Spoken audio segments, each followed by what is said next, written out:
तो आज बात एक ऐसी किताब की जिसे सिर्फ पढ़ा नहीं जाता बल्कि महसूस किया जाता है। एक ऐसी किताब जो कुछ देने का वादा नहीं करती बल्कि आपसे आपको ही छीन लेने का इरादा रखती है। सुनने में थोड़ा अजीब है ना? चलिए आज इसी के गहरे मतलब को समझते हैं। और देखिए, इसी एक लाइन से ओशो के पूरे दर्शन का दरवाजा खुलता है। ये कोई नई फिलॉसफी देने का वादा नहीं है, बल्कि ये उस झूठे मैं को, उस फॉल्स सेल्फ को छीन लेने की एक घोषणा है जिसे हम सब सच मानकर जी रहे हैं। तो इस पूरे विश्लेषण की जो बुनियाद है वो यही है। ओशो के मुताबिक असल समस्या पाप या अज्ञान की है ही नहीं। समस्या तो बस एक भूलने की है, अपने ही होने को, अपने वजूद को भूल जाने की। अब ये देखिए कितना जबरदस्त कॉन्ट्रास्ट है। एक तरफ वो चीजें हैं जो हमें हमेशा याद रहती हैं, हमारा समाज, हमारा पद, भविष्य की चिंता, और दूसरी तरफ वो है जिसे हम पूरी तरह भूल चुके हैं, अपनी आती जाती सांस, हमारे भीतर की खामोशी और बस होने का एहसास। और ये लाइन, ये उस जिंदगी पर एक बहुत तीखा कमेंट है जो हमेशा भविष्य की तैयारी में ही बीत जाती है। एक ऐसा कल जो कभी आता ही नहीं, और इस तैयारी की भाग दौड़ में जो आज है, जो एकमात्र सच है, वो हमारे हाथ से रेत की तरह फिसल जाता है। तो सवाल उठता है कि अगर समस्या भूलने की है तो इसकी वजह क्या है? यहीं से ओशो आधुनिक सभ्यता के डायग्नोसिस पर आते हैं, जिसे वो एक बीमारी की तरह देखते हैं। ये टेबल देखिए, ये कितनी खूबसूरती से दिखाती है कि तरक्की ने हमें क्या क्या दिया, लेकिन बदले में हमसे क्या क्या छीन लिया। विज्ञान ने हमें रफ्तार तो दे दी, पर हम जा कहाँ रहे हैं वो दिशा ही गुम हो गई। राजनीति ने ताकत दी, पर सही गलत का फैसला करने वाला विवेक छीन लिया। और धर्मों ने बड़े बड़े संगठन बना दिए, लेकिन प्रेम का जो सार था वही कहीं खो गया। और इस पूरी बीमारी का जो सबसे बड़ा लक्षण है वो है महत्वाकांक्षा, एम्बिशन। इसे मानवता का कैंसर तक कहा गया है। क्यों? क्योंकि ये इंसान को हमेशा भविष्य में दौड़ाती है, जबकि जिंदगी तो सिर्फ और सिर्फ अभी में है, इस पल में है। ये एक बड़ा सवाल है, क्या हमारी आज की शिक्षा सिर्फ दिमाग में इंफॉर्मेशन भर रही है, जबकि दिल बिल्कुल खाली का खाली है? क्या शिक्षा का असली मकसद सिर्फ जानकारी देना है या इंसान का अंदर से रूपांतरण करना है?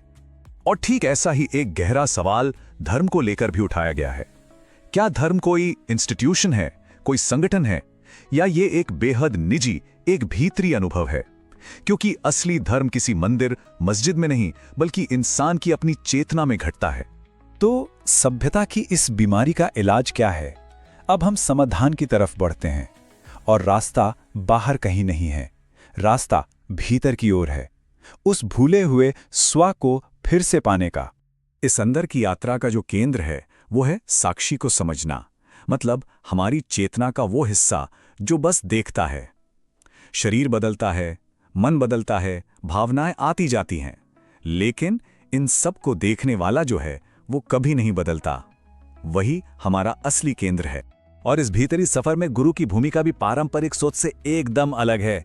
यहां गुरु कोई सहारा देने वाला नहीं है, बल्कि एक आईना है, एक ऐसी ताकत जो शिष्य के अहंकार को, उसके झूठे मैं को तोड़कर चकनाचूर कर देती है, ताकि जो असली है वो सामने आ सके। और इस साक्षी तक पहुंचने का रास्ता है ध्यान। लेकिन ध्यान कोई करने वाली चीज नहीं है, कोई टेक्निक नहीं है। ये तो कुछ ना करने की कला है। जब मन की सारी कोशिशें, सारी भागदौड़ शांत हो जाती है, तब जो बचता है वही ध्यान है। ये कोई डिसिप्लिन नहीं, हमारा स्वभाव है। तो जब कोई ये साक्षी भाव में टिक जाता है तो उस अंदरूनी यात्रा के दो खूबसूरत फूल खिलते हैं। पहला है जागरूकता और दूसरा है प्रेम। और ये किसी बाहरी नियम या नैतिकता से नहीं, बल्कि भीतर के जागरण से पैदा होते हैं।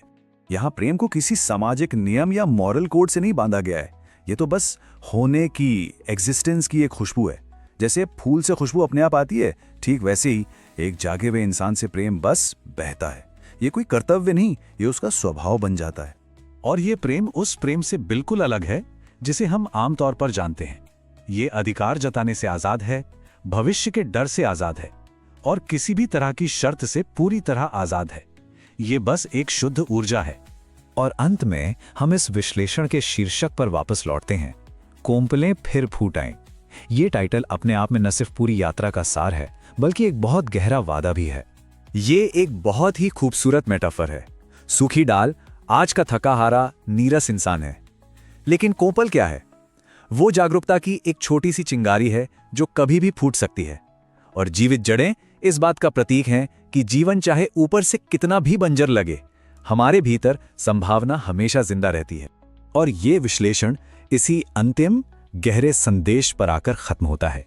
ये एक तरह का आश्वासन है कि अगर इन बातों को सुनने और समझने की एक प्यास भी मन में जगी है, तो समझिए कि यात्रा तो शुरू हो ही चुकी है। भीतर की उस सूखी डाल पर नव जीवन की कोंपल पहले ही फूट चुकी है। नमस्कार, चलिए आज ओशो के दर्शन की दुनिया में उतरते हैं। उनकी एक किताब कोंपले फिर फूट आई के जरिए हम यहाँ चेतना, अहंकार और सत्य की उन पुरानी धारणाओं को समझने की कोशिश करेंगे जिन्हें शायद हम हमेशा से सच मानते आए हैं। तो शुरू करते हैं। देखिए, ये सिर्फ एक लाइन नहीं है, ये ओशो के पूरे दर्शन का कह सकते हैं निचोड़ है। ये कोई उम्मीद की बात नहीं है, ये एक गहरा यकीन है कि सारी संभावनाओं का जो सोर्स है वो चेतना ही है। और यही वो धागा है जो हमारी आज की पूरी बातचीत को एक साथ पिरोएगा। तो शुरू कहाँ से करें? चलिए सबसे बुनियादी सवालों से शुरू करते हैं। ईश्वर, आत्मा और सत्य। ओशो का दर्शन किसी बने बनाए खांचे में फिट नहीं होता। मतलब वो ना तो आस्तिक है ना ही नास्तिक। वो इन सभी कॉन्सेप्ट्स को एक बिल्कुल ही नई नजर से देखते हैं। यहाँ दो रास्ते बिल्कुल साफ साफ दिखते हैं। एक तरफ है पारंपरिक रास्ता जो विश्वास, संस्था और विचारों पर टिका है, और दूसरी तरफ है ओशो का रास्ता जो जोर देता है अनुभव पर, घटना पर और साक्षी भाव पर। यहाँ बात मानने की नहीं बल्कि खुद जानने की है। और ये बात उस फर्क को और भी गहरा कर देती है। मुद्दा ये नहीं है कि कोई कौन सी विचारधारा चुनता है, मुद्दा है सत्य का खुद अनुभव करना। ओशो के लिए सत्य कोई किताब में लिखी हुई चीज नहीं बल्कि एक जीता जागता धड़कता हुआ अनुभव है। तो अब आते हैं उस चीज पर जो ओशो के दर्शन का दिल है, उसका केंद्र है साक्षी भाव। और ये सिर्फ कोई विचार नहीं, ये मुक्ति का एक प्रैक्टिकल दरवाजा है। ये शायद सबसे जरूरी सवाल है। साक्षी को जानने से पहले ये समझना बहुत जरूरी है कि हम क्या क्या नहीं हैं। ओशो इसी सवाल का इस्तेमाल करते हैं ताकि हम अपने ही अंदर झांक सकें। यहाँ एक बहुत ही सरल लेकिन गहरा फॉर्मूला है। जिस भी चीज को देखा जा सकता है वो देखने वाला नहीं हो सकता। जरा सोचिए, शरीर को महसूस किया जा सकता है, विचारों को आते जाते देखा जा सकता है, भावनाओं का अनुभव होता है। तो इसका सीधा सा मतलब है कि कोई है जो इन सबको देख रहा है। तो सवाल उठता है, वो देखने वाला कौन है? वही देखने वाला साक्षी है। ये वो चेतना है जो कभी नहीं बदलती, जो हमेशा बैकग्राउंड में मौजूद रहती है। देखने वाली, न कि देखी जाने वाली चीज। ये कॉन्सेप्ट सीधा बुद्ध की विपश्यना और अद्वैत वेदांत के दर्शन से जुड़ता है। ओशो के मुताबिक यही हमारी असली पहचान। एक बार जब साक्षी का ये कॉन्सेप्ट समझ आ जाए तो यात्रा का अगला पड़ाव शुरू होता है। ये पड़ाव है अहंकार की झूठी पहचान से आजाद होकर शून्यता की रचनात्मक शक्ति को खोजने का। ये एक अंदरूनी बदलाव की पूरी यात्रा है। हम अहंकार या ईगो शब्द सुनते ही कुछ नेगेटिव सोचते हैं ना, लेकिन ओशो का नजरिया यहाँ भी अलग है। उनके लिए ये कोई पाप या बुराई नहीं, ये सिर्फ एक अज्ञान है, एक गलत फहमी। जब इंसान खुद को अपना नाम, अपना पद या अपने विचारों से जोड़ लेता है तो वो अपने साक्षी होने के स्वभाव को भूल जाता है। तो जब अहंकार, ये झूठी पहचान हटती है तो क्या बचता है? खालीपन, शून्यता। ये शब्द सुनकर डर लगता है, पर ओशो के लिए ये खालीपन नेगेटिव नहीं बल्कि पॉजिटिव है। ज़ेन और ताओवाद की तरह ही ओशो के लिए शून्यता का मतलब है सब कुछ होने की शुद्ध संभावना। ये वो उपजाऊ जमीन है जहां से चेतना की नई कोंपलें निकलती हैं। तो पूरी प्रक्रिया को अगर हम देखें तो वो कुछ ऐसी है। साक्षी भाव की प्रैक्टिस से अहंकार यानी वो जो गलत पहचान है वो धीरे धीरे घुल जाती है। तब शून्यता का पता चलता है जो कि असल में शुद्ध संभावना है, और फिर इसी शून्य से एक बिल्कुल नई ताजी चेतना जन्म लेती है। अच्छा, ये सारी बातें तो हो गई अंदर की दुनिया की, पर इसका बाहर की दुनिया पर, हमारे समाज के साथ रिश्तों पर क्या असर पड़ता है? क्योंकि चेतना सिर्फ व्यक्तिगत नहीं है, इसका समाज पर भी गहरा असर होता है। ओशो का मानना था कि समाज की अपनी कोई चेतना नहीं होती, समाज तो बस एक बेहोश ढांचा है। जागरूकता हमेशा किसी व्यक्ति में ही घटती है। इसीलिए असली क्रांति राजनीतिक या सामाजिक नहीं, बल्कि व्यक्तिगत और अंदरूनी होती है। और यही बात नैतिकता पर भी लागू होती है। देखिए, एक होती है वो नैतिकता जो हमें सिखाई जाती है, नियम कानून जो बाहर से थोपे जाते हैं, और दूसरी तरफ है वो नैतिकता जो जागरूकता से खुद ब खुद पैदा होती है। जब कोई व्यक्ति जागरूक होता है तो करुणा और सही आचरण स्वाभाविक रूप से आते हैं, उन्हें किसी नियम की जरूरत नहीं पड़ती। इसी तरह स्वतंत्रता का मतलब मनमानी नहीं है। अक्सर लोग आजादी का मतलब अराजकता समझ लेते हैं, पर जागरूकता के बिना स्वतंत्रता सिर्फ विनाश ला सकती है। लेकिन जब जागरूकता के साथ स्वतंत्रता आती है तो वो अपने साथ जिम्मेदारी और रचनात्मकता लाती है। ये एक बहुत ही सुंदर संतुलन। और आखिर में जिंदगी का सबसे बड़ा सच, मौत। एक जागरूक इंसान के लिए मौत भी एक डरावना अंत नहीं है, बल्कि वो तो जीवन का शिखर है, एक उत्सव है। ये डर से पूरी तरह आजाद हो जाना है। तो चलिए अब इन सारी बातों को एक साथ जोड़ते हैं हमारे इस विश्लेषण के टाइटल से। यहाँ सूखी शाख प्रतीक है उस बेहोश मन का, अहंकार का और उन पुरानी आदतों का, और कॉम्पल प्रतीक है उस नई चेतना का, उस जागरूकता और संभावना का जो साक्षी भाव से जन्म लेती है।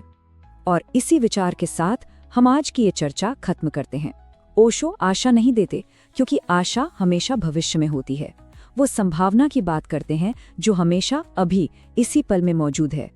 चेतना की वो कोमपल अभी इसी क्षण फूट सकती है।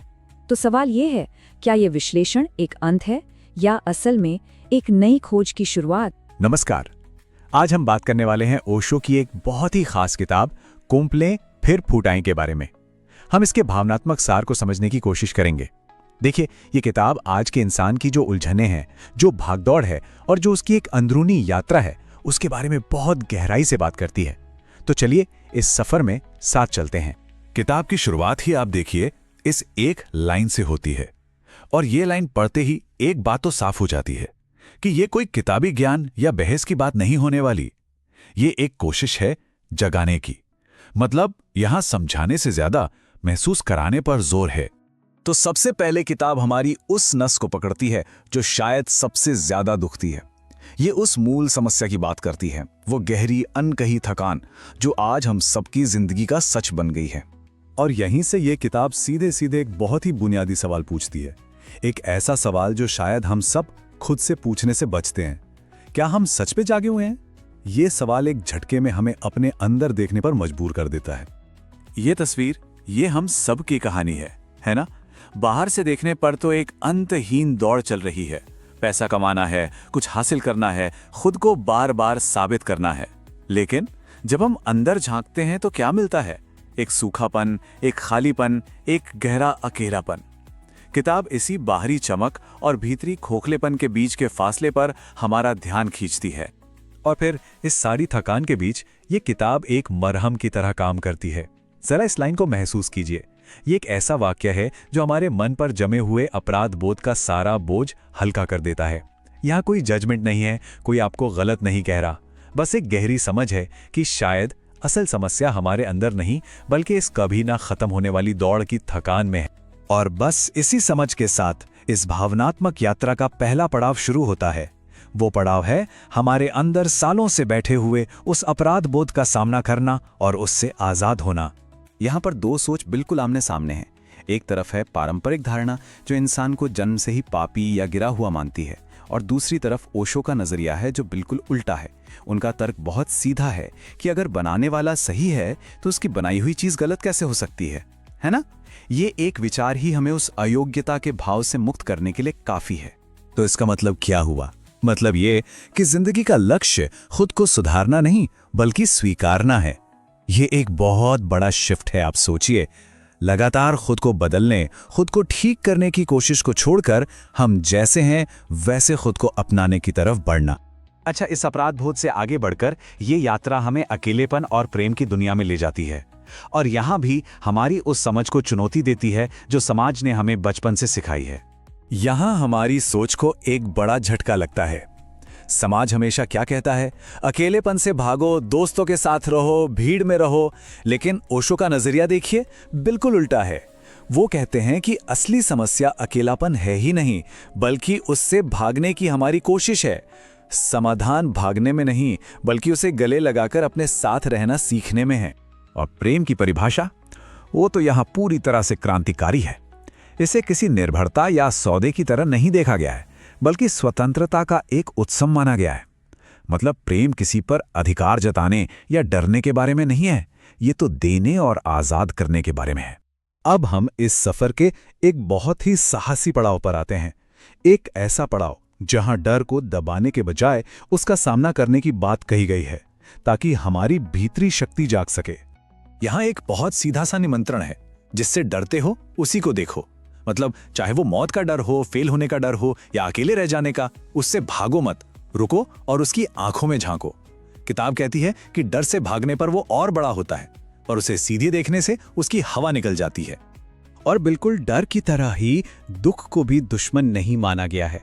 किताब का कहना है कि दुख से हर हाल में बचना जरूरी नहीं है, बल्कि उसे एक टीचर के रूप में देखना है।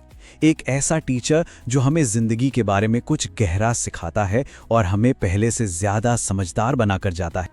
और अब हम आते हैं इस किताब के दिल पर, इसके सबसे केंद्रीय संदेश पर। एक संदेश जो एक बहुत ही खूबसूरत रूपक, एक मेटाफर के जरिए समझाया गया है, और वो है कोम्पल। देखिए, किताब का जो शीर्षक है ना, वो ही सब कुछ कह देता है। सूखी शाख, वो थका हुआ इंसान है जो बाहर से सख्त हो चुका है, कठोर हो चुका है। लेकिन कोपल, वो उम्मीद है, वो भीतरी संभावना है जो इतना कुछ सहने के बाद भी मरी नहीं है। ये हमारे अंदर की उस शक्ति की बात है जो कभी हार नहीं मानती। तो सवाल ये है कि ये भीतरी बदलाव, ये कोम्पल फूटेगी कैसे? किताब इसका रास्ता भी बताती है। बस 3 सरल लेकिन बहुत गहरे कदम। पहला, इस अंतहीन दौड़ में बस रुक सको।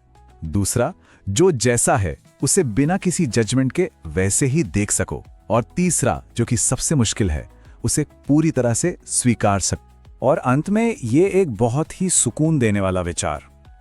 ये वाक्य कहता है कि अगर किसी के अंदर जानने की, खोजने की प्यास अभी भी बाकी है, तो ये इस बात का सबूत है कि उसके भीतर की जीवन ऊर्जा, वो कोपल अभी भी जीवित है। ये एक बहुत ही शांत उम्मीद और संभावना का एहसास हमारे अंदर छोड़ जाता है। नमस्कार। जब हम नैतिकता शब्द सुनते हैं तो मन में क्या आता है? शायद कुछ नियम, क्या करना है क्या नहीं करना है, इसकी एक लिस्ट। लेकिन आज हम एक बिल्कुल ही अलग नजरिए की बात करने वाले हैं, ओशो का नजरिया। उनके हिसाब से नैतिकता कोई बाहर से थोपी हुई चीज नहीं है, बल्कि वो हमारे अंदर की जागरूकता से ही पैदा होती है। चलिए इसी गहरी सोच को थोड़ा और समझते हैं। तो जब कोई नैतिकता या मोरालिटी की बात करता है तो हमारे दिमाग में सबसे पहले क्या तस्वीर बनती है? ज्यादातर तो यही होता है कि हम बचपन से सिखाए गए नियमों के बारे में सोचने लगते हैं। धर्म ग्रंथों की बातें, समाज के बनाए हुए सिद्धांत, है ना? एक तरह की गाइड बुक जो हमें बताती है कि देखो ये सही है और वो गलत। हाँ, तो आमतौर पर नैतिकता को इसी तरह देखा जाता है, ये करो, ये मत करो, कि एक बहुत लंबी लिस्ट।